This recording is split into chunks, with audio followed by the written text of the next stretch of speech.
Bien, hoy veremos corriente alterna y sus amigos, R, L y C.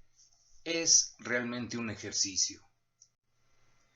En el circuito mostrado debajo, que tenemos un resistor de 300 ohms, una bobina de 60 milihenrios, un capacitor de 0.50 microfaradios, un voltaje de 5 volts y una velocidad angular de 10.000 radianes por segundo.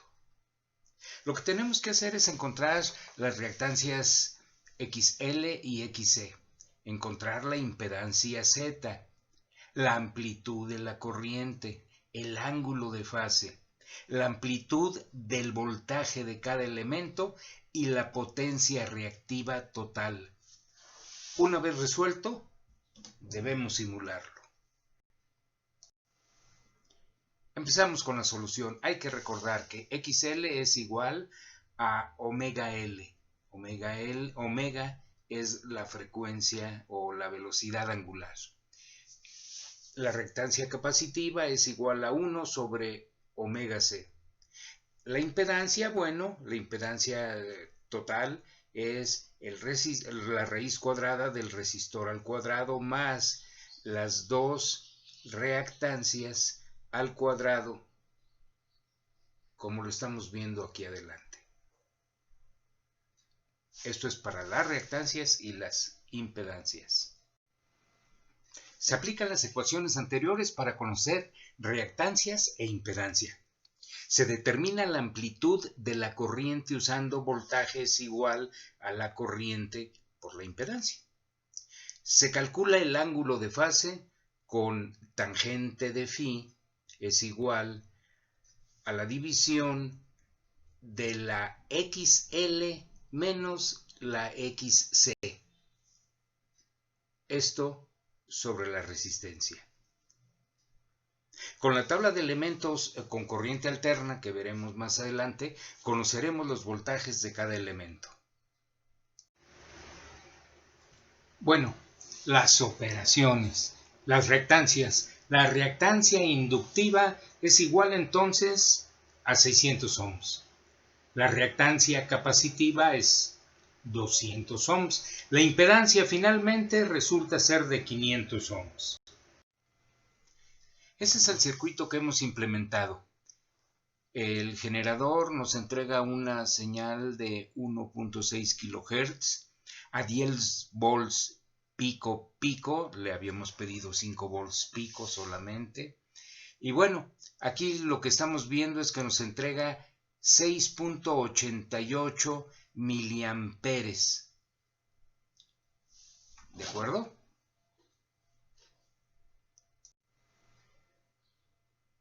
Pero fíjate que con la amplitud de voltaje de la fuente de 5 volts pico, la amplitud de la corriente es de 10 miliamperes por los cálculos.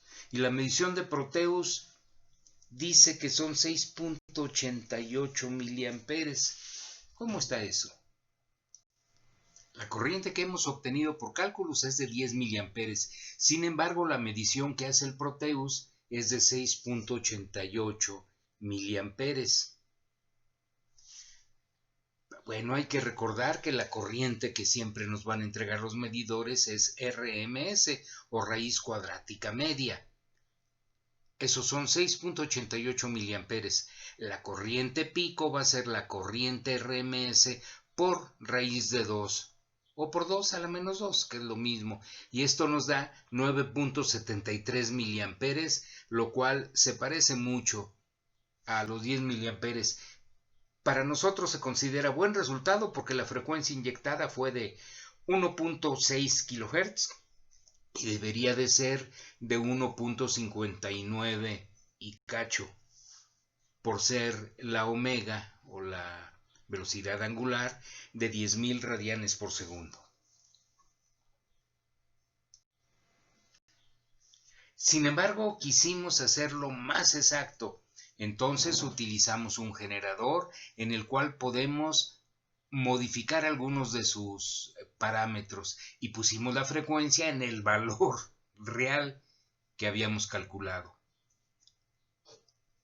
El resultado entonces fue de 6.93 miliamperes.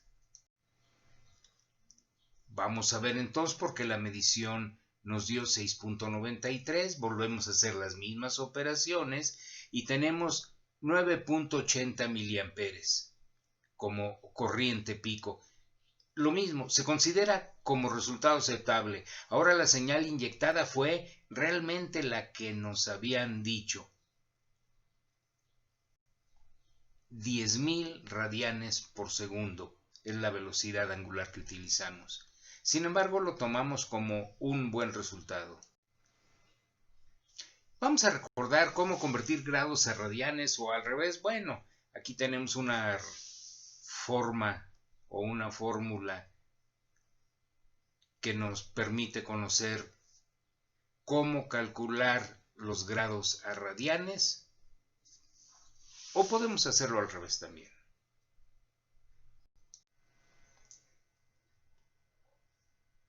Entonces el ángulo de desfase, de acuerdo a lo que estamos calculando aquí, va a ser de 53 grados.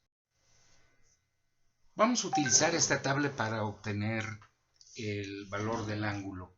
En esta tabla que hemos cortado solamente para alcanzar a ver los datos que nos interesan, lo podemos hacer a través de la función seno, que es cateto opuesto sobre hipotenusa, o con la función tangente, que fue la que propusimos al principio. Bueno, cualquiera de las dos me va a dar el mismo resultado. ¿De acuerdo? Entonces vamos a hablar de 53, 54 grados. Vamos a pensar en 53 grados. Fíjate que otra forma también de conocer el ángulo phi es usando la tangente, como ya lo sabíamos. Hacemos las operaciones y el resultado de la tangente de phi nos da igual a 1.333333.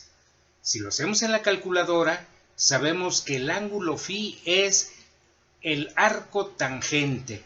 Esto es tangente a la menos 1.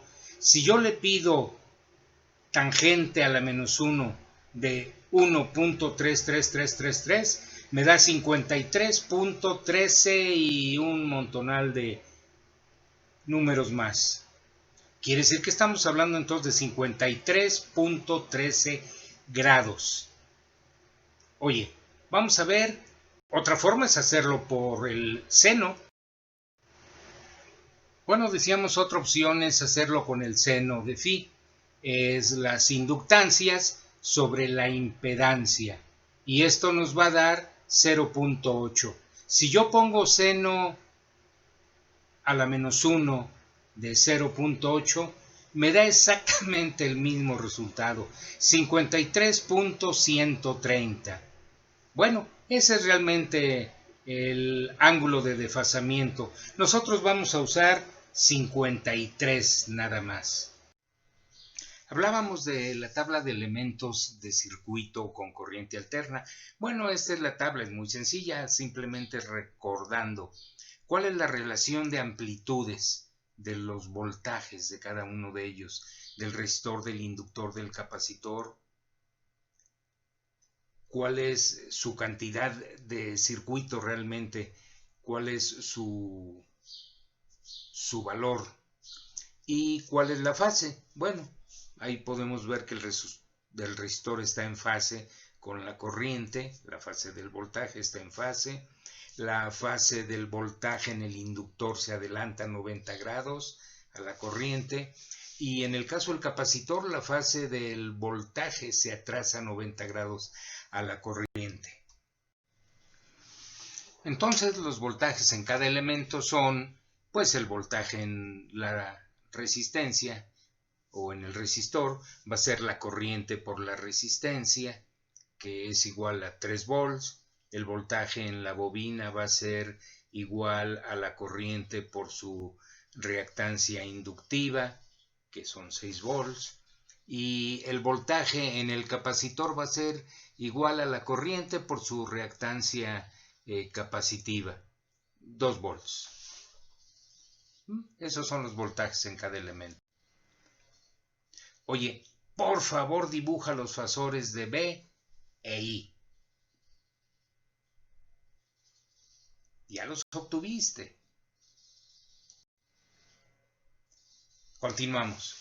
Utilizando los datos y resultados del ejercicio anterior, describe la dependencia de la corriente instantánea, de cada voltaje instantáneo, por supuesto, respecto al tiempo. Bueno, eso es muy sencillo. La corriente se puede escribir como I instantánea es igual a la I máxima por el coseno de omega t. Los voltajes en cada elemento ya los tenemos. La corriente por el circuito será I, la I instantánea igual a la I máxima por el coseno de omega t. Bueno, escogemos el momento en que t es 0, es decir, en el que la corriente es máxima, y como el voltaje y la corriente en el resistor están en fase, bueno, tendremos que el voltaje instantáneo en R es igual al voltaje máximo por el coseno de omega t. Esto es 3 volts que ya conocemos por coseno de 10.000 radianes por segundo. Por el tiempo. Bueno, esta es la ecuación de la corriente. ¿De acuerdo? El voltaje en el inductor sabemos que se adelanta 90 grados a la corriente. Entonces el voltaje en el inductor va a ser igual, el voltaje instantáneo igual al voltaje máximo por el coseno de omega más 90. Recuerda que podemos convertirlo de senos a cosenos. Y bueno, simplemente el coseno de omega más 90 es igual al menos seno de omega t. Y le quitamos el 90. Esto es menos 6 volts seno de 10.000 radianes sobre segundo por el tiempo. El voltaje en el capacitor se atrasa respecto a la corriente 90 grados. Entonces el voltaje de la corriente instantáneo va a ser igual al voltaje máximo en el capacitor por coseno de omega t menos 90. Y esto es igual al voltaje máximo del capacitor por seno de omega t. Esto es 2 volts seno de 10.000 radianes por segundo por el tiempo. Hasta ahí podemos dejar los valores del voltaje C y del voltaje L y el voltaje en R. El voltaje de la fuente se obtiene mediante el triángulo de los voltajes. Esto es el voltaje en XL menos el voltaje en XC, que serían 6 volts menos 2 volts es igual a 4. El voltaje en R ya sabíamos es de 3 volts y el ángulo de desfasamiento lo fijamos nosotros en 53 grados. Bueno, si yo hago esta operación, como hablamos de la hipotenusa, serían 3 volts al cuadrado más 4 volts al cuadrado. Esto es igual a 5 volts. O sea que sí nos da exactamente lo que esperábamos. Finalmente, el voltaje de la fuente es el que hay entre las terminales de los elementos del circuito, que como vimos hay un adelanto de 53 grados respecto a la corriente. Bueno, el voltaje es igual, instantáneo es igual al voltaje máximo por el coseno de omega t más el ángulo phi. Bueno, sustituimos los valores y nos vamos a encontrar con esta ecuación, con esto. ¿Puedes terminar los cálculos? Finalmente, dame tus conclusiones sobre este ejercicio, por favor. ¿Cuál es tu opinión? Oye, ¿cómo te fue en los cálculos y la simulación? ¿Crees que valga la pena estudiar esto? ¿Qué ganaste? ¿Qué te llevas a casa hoy? Muchas gracias.